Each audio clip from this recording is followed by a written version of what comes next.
Hello everyone, आप सभी का स्वागत है हमारे YouTube channel The Learners Community पर।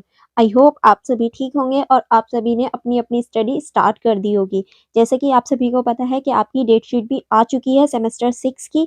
और आज की जो हमारी वीडियो होने वाली है वो सेमेस्टर 6 की होने वाली है, जिसमें हम पॉलिटिकल साइंस कवर करेंगे। और आपकी बुक का नाम है अंडरस्टैंडिंग ग्लोबलाइजेशन, यानी हम इस बुक में ग्लोबलाइजेशन के बारे में पढ़ रहे थे। और इसमें हमने यूनिट 1 का पार्ट ए ऑलरेडी कवर कर लिया था। अगर आपने पार्ट ए नहीं देखा है तो आप फटाफट से अपनी बुक का पार्ट ए देख लीजिए एंड देन आप पार्ट बी देखना, ताकि आपको अच्छे से सारी चीज़ें क्लियर हो जाएँ और कोई भी चीज़ आपकी ना छूटे। आप सारी चीज़ों को कवर करते हुए चलें। तो चलिए फिर बिना देरी करे पार्ट बी स्टार्ट करते हैं। और पार्ट बी जो है आपकी यूनिट नंबर 1 का पार्ट बी जो है, इसका नाम दे रखा है आयाम आर्थिक, राजनीतिक, तकनीकी और सांस्कृतिक। यानी हम इसमें आर्थिक, राजनीतिक और तकनीकी और सांस्कृतिक आयामों के बारे में विशेष रूप से पढ़ने वाले हैं, यानी डिटेल में इन सारी चीज़ों को पढ़ने वाले हैं। चलिए फिर बिना देरी करे इस वीडियो की स्टार्टिंग करते हैं। ओके,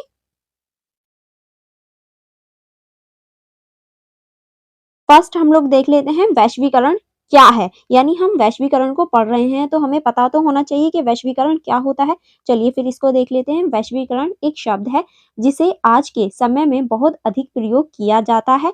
यह एक आर्थिक, राजनीतिक, तकनीकी और सांस्कृतिक दृष्टि से संबंधित है। यानी वैश्वीकरण का संबंध हम आर्थिक रूप से, राजनीतिक, तकनीकी और सांस्कृतिक दृष्टि से देख सकते हैं। वैश्वीकरण का मतलब है विश्व को एक साथ लाने की प्रक्रिया। यानी वैश्वीकरण का सिंपल लैंग्वेज में कहें या सिंपल भाषा में कहें कि वैश्वीकरण क्या है, तो हम कह सकते हैं विश्व को एक साथ लाने की जो प्रक्रिया है वही वैश्वीकरण है।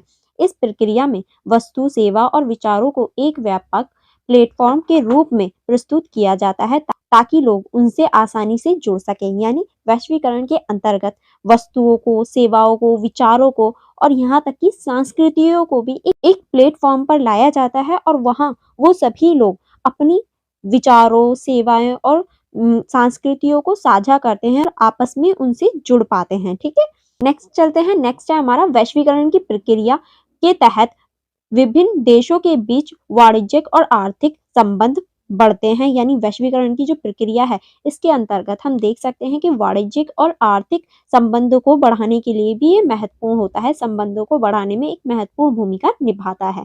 नेक्स्ट देखेंगे, यह न केवल व्यापार को बढ़ावा देता है बल्कि विभिन्न संस्कृति के बीच भी संवाद और समझौता बढ़ाता है। यानी ये केवल हम ये नहीं कह सकते कि ये व्यापार को बढ़ावा देता है, नहीं, ये संवाद यानी बातचीत को और समझौतों को भी बढ़ावा देता है, जिससे एक देश और दूसरे देश के बीच के जो संबंध होते हैं वो अच्छे स्थापित हो जाते हैं। जब हम और हमारे फ्रेंड्स के बीच में अच्छी कन्वर्सेशन होती है, अच्छी तरीके से बातचीत होती है, तभी तो हम अच्छे फ्रेंड्स बन पाते हैं। तो वैसे ही ये देशों के बीच में है, अच्छी बातचीत करवाता है और आपस में चीज़ों को साझा करवाता है वैश्वीकरण, जिसकी वजह से क्या होता है, विश्व स्तर पर जो देशों के संबंध होते हैं वो अच्छे बन पाते हैं।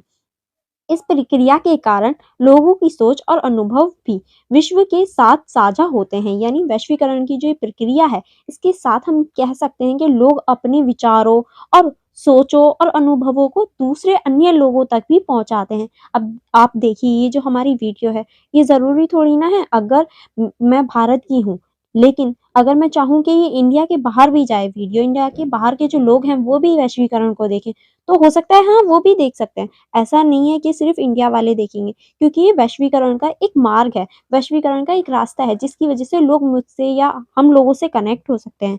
ये बिल्कुल भी कंफर्म नहीं है, या मैं ये नहीं कह सकती सिर्फ इंडिया वाले देखेंगे, नहीं, इसको अलग कंट्रियों के लोग भी देख सकते हैं, कोई मना ही नहीं है।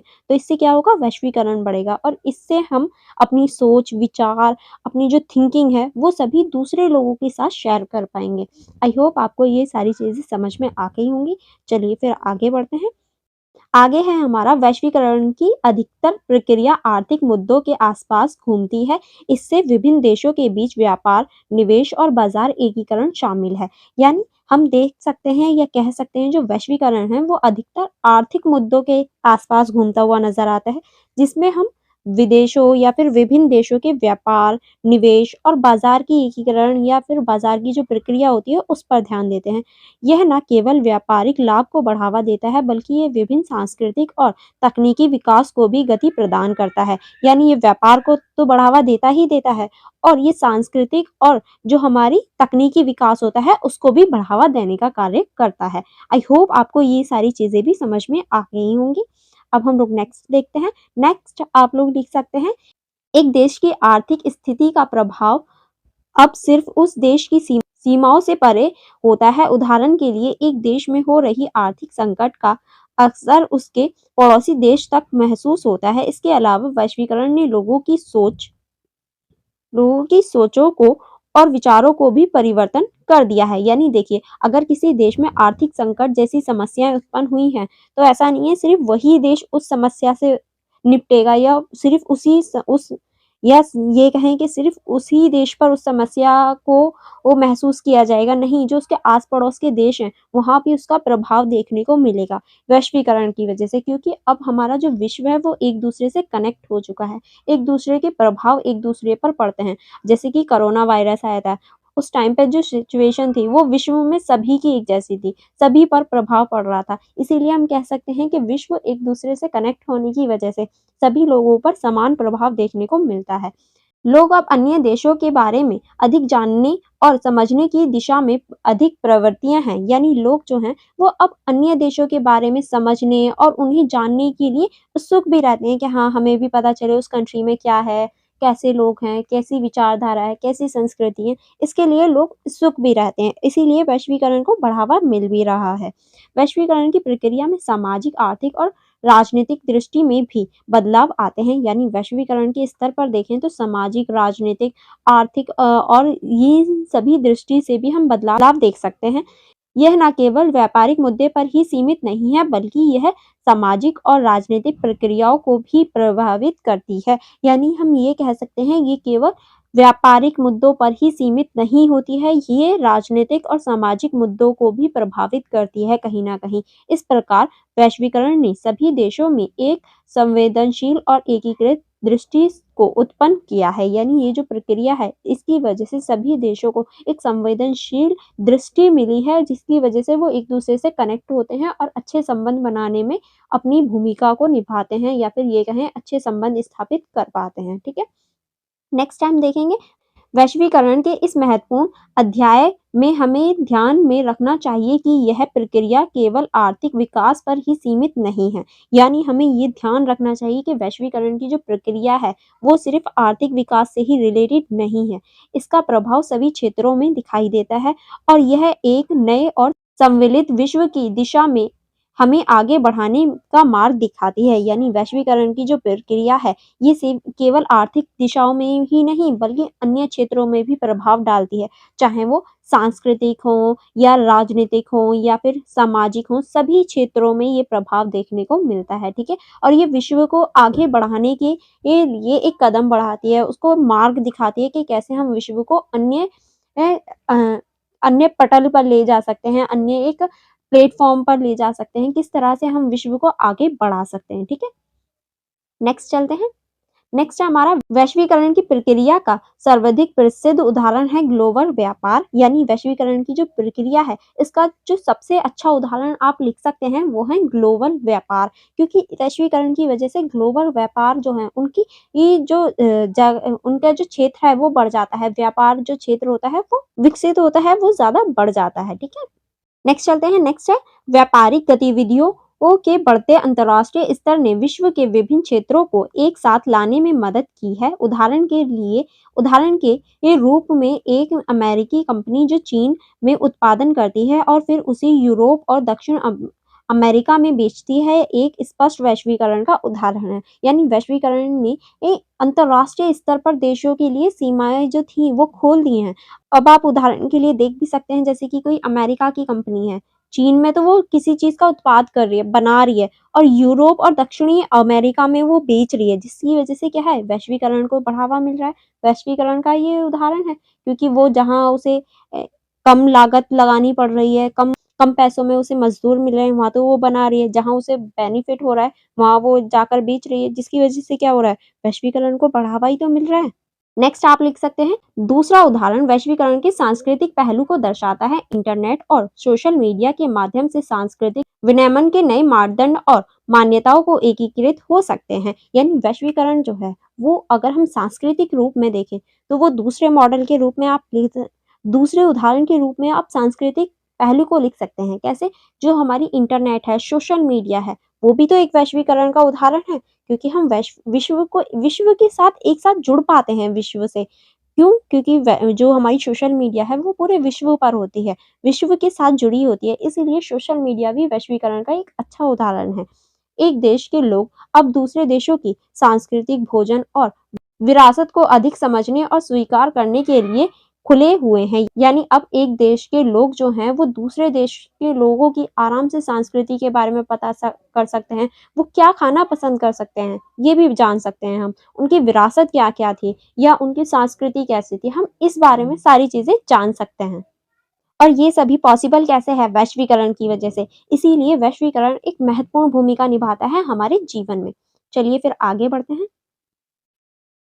आगे अब हम देखेंगे, इसके अतिरिक्त वैश्वीकरण ने अनेक क्षेत्रों में भी अपना प्रभाव दिखाया है, जैसे कि प्रौद्योगिकी, वैज्ञानिक, सामाजिक न्याय और लोकतंत्र और विविधता के मामले में। यानी हम ये नहीं कह सकते कि वैश्वीकरण जो है वो सिर्फ राजनीतिक, सामाजिक, व्यापारिक क्षेत्रों में ही अपना प्रभाव दिखाता है, नहीं, वो अन्य क्षेत्रों में भी, जैसे प्रौद्योगिकी के क्षेत्र में, वैज्ञानिक, सामाजिक न्याय, लोकतंत्र के क्षेत्र में भी अपना प्रभाव दिखाता है, या हम इसका प्रभाव देख सकते हैं।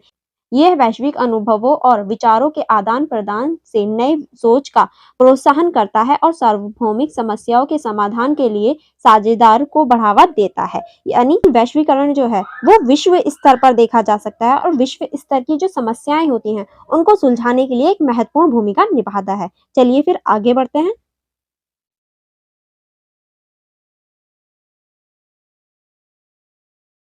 चलिए अब हम लोग नेक्स्ट टॉपिक देखते हैं। नेक्स्ट है हमारा वैश्वीकरण और संस्कृति। यानी अब हम वैश्वीकरण को संस्कृति के साथ जोड़कर देखेंगे। पहले हम वैश्वीकरण के साथ संस्कृति को जोड़ने से पहले देख लेते हैं कि संस्कृति क्या है। संस्कृति का मतलब होता है लोगों की एक विशेष समूह या समाज की जीवन शैली और सोचने का तरीका। यानी एक लोगों की जो वो समूह है या फिर ये कहें कि समाज की जो सोचने और जीवन शैली का जो तरीका है वही उनकी संस्कृति है। जो हमारी सोचने का तरीका है या फिर हम ये कहें जो हमारे जीवन जीने का तरीका है वही हमारी संस्कृति है। इसमें उसके विश्वास, मूल्य और व्यवहार का परिचय होता है। यानी अगर हम किसी भी व्यक्ति की संस्कृति की बात करें तो उसमें उसका विश्वास दिखता है, मूल्य दिखते हैं और उसका जो व्यवहार है वो दिखता है और उसी से हम पता कर सकते हैं कि उसकी संस्कृति कैसी है। संस्कृति हमें विशेष व्यक्तियों के समूह के रूप में समझने को कहते हैं। यानी संस्कृति का अर्थ ये है कि विशेष व्यक्तियों के समूह के रूप में उसे समझना ही संस्कृति है, जो किसी क्षेत्र या समाज में एकजुट होती है। यानी संस्कृति किसी भी एक व्यक्ति की नहीं होती, वो किसी क्षेत्र या फिर समाज की एकजुट के साथ होती है और यह साझा विचारधारा होती है। यानी संस्कृति जो होती है वो साझा विचारधारा होती है, वो किसी भी सिंगल व्यक्ति की कोई भी विचारधारा नहीं होती, या तो वो किसी समूह की होगी या पर्टिकुलर क्षेत्र की होगी, तभी वो संस्कृति कहलाएगी। ओके, आई होप आपको संस्कृति समझ में आ गया होगा। नेक्स्ट चलते हैं। नेक्स्ट आप क्या लिख सकते हैं इसमें, संस्कृति को एक ऐसी वस्तु के रूप में देखने की आवश्यकता है जो स्थायी नहीं है। यानी संस्कृति स्थायी नहीं है, उसमें कभी ना कभी चेंजेस होते रहते हैं। जैसे कि सती प्रथा थी, वो संस्कृति में थी पर अब वो नहीं प्रचलित है, अब उसे खत्म कर दिया गया। तो संस्कृति जो है कभी भी स्थायी नहीं होती, बल्कि यह समय के साथ साथ बदलती रहती है। यहाँ पर समाज, आर्थिक और राजनीतिक परिस्थितियों के बदलते संदर्भ में संस्कृति की चर्चा हो सकती है। यानी हम कह सकते हैं कि समाज में जैसे जैसे परिवर्तन होते हैं, आर्थिक, राजनीतिक या तकनीकी कोई भी परिवर्तन क्यों ना हो, वो हमारी संस्कृति में भी परिवर्तन लाता है। ठीक है, वैश्वीकरण और संस्कृति एक दूसरे से काफी बड़े स्तर पर प्रभावित होते हैं। यानी वैश्वीकरण और संस्कृति जब भी आपस में मिलते हैं तो ये बहुत बड़े क्षेत्र को प्रभावित करते हैं। वैश्वीकरण के सांस्कृतिक आयाम में विचारों, मूल्यों और साझा सांस्कृतिक उत्पादनों को आदान प्रदान शामिल है। यानी वैश्वीकरण संस्कृति के अंदर देखें तो हम विचारों, मूल्य और जो हमारी सोच होती है, संस्कृति होती है, उसके साझा आदान-प्रदान करते हैं, उसको लेते हैं और देते भी हैं, अपनी संस्कृति की सोच विचारों का आदान-प्रदान करते हैं। इससे हमें एक साथ रहने की क्षमता बढ़ती है और हम एक-दूसरे को समझने में मदद कर पाते हैं। यानी ये हम एक साथ रहने में सक्षम हो पाते हैं और एक-दूसरे को समझने में भी महत्वपूर्ण भूमिका निभा पाती है। नेक्स्ट आप लिख सकते हैं, संस्कृति में वैश्वीकरण से तात्पर्य है कि एक देश की संस्कृति अन्य देश में भी प्रभाव डालती है। उदाहरण के लिए अमेरिका में पेप्सी और कोको कोला का चलन है और यहाँ तक कि इसके लिए वैश्वीकरण को भी ये बड़ा योगदान है। यानी हम कह सकते हैं कि वैश्वीकरण जो है वो एक देश से दूसरे देश को भी प्रभावित करती है, संस्कृति में भी प्रभाव डालती है। जैसे कि हम अमेरिका का उदाहरण लें तो वहाँ पर पेप्सी, कोको कोला, पिज़्ज़ा वगैरह, जीन्स पहनना ये सभी कॉमन है, ये वहाँ की संस्कृति है। पर ये अब विश्व के सभी देशों में देखा जा सकता है, यहाँ तक कि इवन हमारे देश में भी। भारत में पहले जीन्स वगैरह, पिज़्ज़ा, कोको कोला ये सभी नहीं चलता था, हमारी संस्कृति में नहीं है ये कहीं भी, पर अब हम उन्हें फॉलो कर रहे हैं। तो ये क्या है? ये वैश्वीकरण की वजह से ही है। इसके बजाय हमने अक्सर समाज में मैगडलाइजेशन शब्द के बारे में सुना होगा, यानी हमने समाज में कहीं ना कहीं मैगडलाइजेशन शब्द जो है वो सुना ही है, जिसका क्या प्रभाव है? ये वैश्वीकरण की वजह से ही है। यह शब्द समाजशास्त्री जॉर्ज रिटर्जर द्वारा 1993 में अपनी पुस्तक में विकसित किया गया था। यानी ये जो शब्द है वो जॉर्ज रिटर्जर द्वारा 1993 में प्रयोग किया गया था उनकी पुस्तक में, जो फास्ट फूड आर्थिक मॉडल की उपस्थिति और सामाजिक संस्थाओं पर उनके प्रभाव को दिखाती है। यानी ये जो बुक है इनकी, ये फास्ट फूड से रिलेटेड है, जो हमारी फास्ट फूड आर्थिक मॉडल पर आधारित है और उस पर प्रभाव डालती है। नेक्स्ट आप लोग लिख सकते हैं, वैश्वीकरण और संस्कृति का इस तरह का गहरा संबंध है कि एक देश की संस्कृति और उसके सामाजिक और आर्थिक विकास का प्रभाव दूसरे देश में भी महसूस होता है। यह आमतौर पर खाद्य वस्तुएं, व्यापार और मनोरंजन के क्षेत्र में दिखाई देता है। यानी हम ये कह सकते हैं वैश्वीकरण और संस्कृति का जो गहरा संबंध है वो हम बहुत अच्छी तरीके से देख सकते हैं।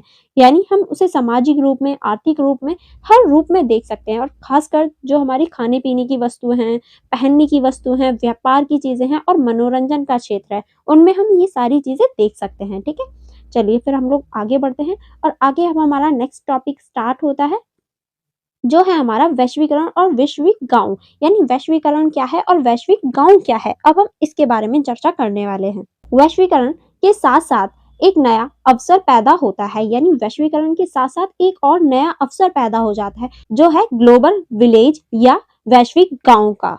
यानी हम वैश्वीकरण के साथ साथ हम ये भी देख सकते हैं ग्लोबल विलेज, या फिर इसको हिंदी में बोल सकते हैं वैश्विक गांव। यह एक ऐसा स्थान है जहां विश्व के लोग एक दूसरे से जुड़े होते हैं, चाहे वो कहीं भी हों। यहाँ लोगों को उनकी इच्छा अनुसार बसने की सुविधा होती है, जिससे सभी संसाधन, विचार और धार्मिक मान्यताओं को समावेश होता है। यानी हम ये कह सकते हैं वैश्विक गांव जो है एक ऐसा स्थान है, या ये एक ऐसा स्थान है जहाँ विश्व के अलग अलग देशों से लोग आकर जुड़ पाते हैं, चाहे वो किसी भी धर्म के हों, चाहे वो उनका कोई भी रिलीजन क्यों ना हो, कोई मैटर नहीं करता। उनकी इच्छा जिसके साथ हो वो उसके साथ जुड़ सकते हैं।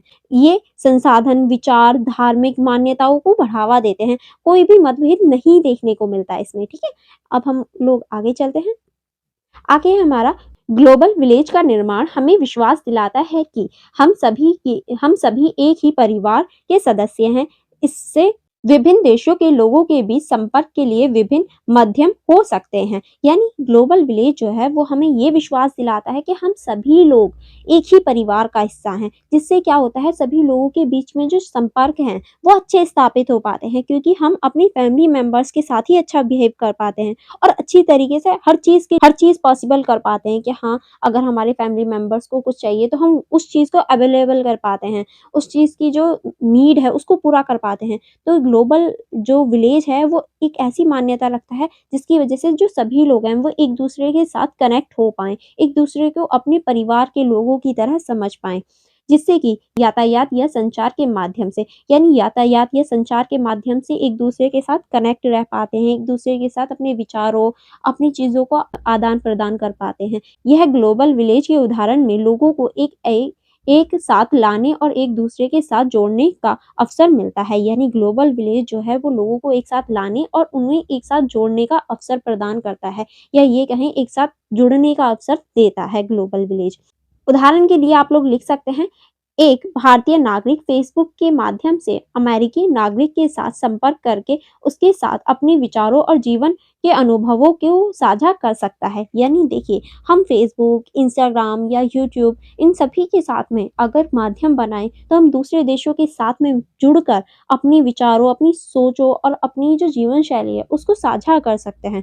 यानी कोई भी अपनी आईडी वगैरह किसी के साथ भी जुड़ सकता है। जैसे कि अगर मैं कहूँ मेरी आईडी है DU education club Insta ID, उससे कोई भी जुड़ सकता है। ऐसा नहीं है कि सिर्फ भारतीय ही जुड़ेंगे, नहीं, वो मेरी इंस्टा आईडी है और उसके साथ में कोई भी जुड़ सकता है। मैं किसी को मना नहीं करूँगी क्योंकि मेरी जो आईडी है वो प्रोफेशनल आईडी है। उसके साथ मैं किसी के भी साथ संपर्क कर सकती हूँ, चाहे वो विश्व के किसी भी कोने में क्यों ना हो। तो ये क्या है, इसकी वजह से, ये किसकी वजह से, ये ग्लोबलाइजेशन की वजह से, जिसकी वजह से हम लोगों के साथ जुड़ सकते हैं, अपनी बातों को साझा कर सकते हैं, इसके बारे में और भी जानकारी प्राप्त कर सकते हैं। यानी उन चीज़ों के बारे में और भी हम जानकारी प्राप्त कर सकते हैं, वो कहाँ रहते हैं, कैसे हैं, कैसी जीवन यापन करते हैं, इन सभी के बारे में हम लोग पता कर सकते हैं। ठीक है, नेक्स्ट चलते हैं। नेक्स्ट है हमारा, और उससे सीधी बातचीत कर सकते हैं, और उससे हम सीधी भी बातचीत कर सकते हैं, जैसे कि कॉल वगैरह पे, बिना उसके देश में जाने की ज़रूरत के। यानी उसके देश में जाने की ज़रूरत नहीं है, फिर भी हम बातचीत कर सकते हैं। पहले ऐसा पॉसिबल नहीं था, पर अब पॉसिबल है। इस तरह ग्लोबल विलेज ने संपर्क करने की प्रक्रिया को सरल बना दिया है और लोगों के बीच विश्वास, समझ और समझदारी को बढ़ावा दिया है। यानी इसकी वजह से लोगों के बीच विश्वास पैदा होता है, समझ पैदा होती है, समझदारी देखने को मिलती है, जिसकी वजह से लोगों की जो समझ है वो और ज़्यादा विकसित होती कहीं न कहीं दिखाई देती है। नेक्स्ट चलते हैं। नेक्स्ट आप लोग लिख सकते हैं, इस प्रकार ग्लोबल विलेज ने भारतीय, अमेरिकी या किसी भी देश के लोगों को अपने साथी मानते हुए एक साथ रहने की आवश्यकता को साकार दिया है। यानी अब ये कह सकते हैं कि ग्लोबल विलेज के कारण या ग्लोबलाइजेशन के कारण हम ये कह सकते हैं, चाहे वो भारतीय हों, अमेरिकाएँ हों या किसी भी अन्य देश के लोग क्यों ना हो, वो एक साथ रहने के लिए, साझा करने के लिए मान जाते हैं कि हाँ, वो कहीं न कहीं हमसे कहीं न कहीं कनेक्टेड हैं। तो लोगों को विश्वास भी हो जाता है। पहले नहीं होता था कि नहीं, हम कैसे किसी पे ऐसे विश्वास कर लें, पर अब कहीं न कहीं वो चीज़ देखने को मिलती है, क्योंकि अब लोग एक-दूसरे के साथ जुड़ पाते हैं।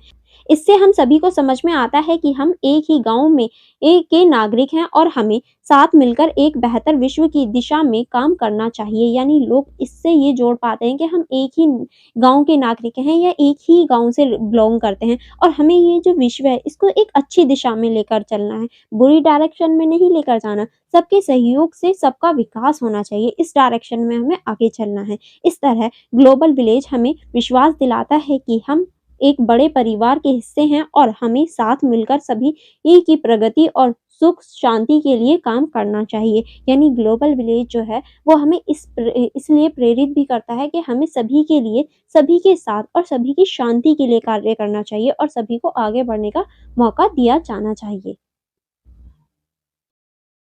नेक्स्ट पॉइंट है हमारा, सांस्कृतिक वैश्वीकरण को सुविधाजनक बनाने वाले कारक। यानी सांस्कृतिक वैश्वीकरण जो है उसको सुविधाजनक बनाने वाले कौन-कौन से कारक हैं, अब हम उनको डिटेल में जानने वाले हैं। पहला आप लोग लिख सकते हैं, वैश्वीकरण को सुविधाजनक बनाने वाले कारक में मीडिया और सोशल मीडिया नेटवर्क समूह एक महत्वपूर्ण भूमिका निभाते हैं। इसके महत्वपूर्ण योगदान है संस्कृति के बीच विचारों और प्रभाव को बढ़ावा देने में।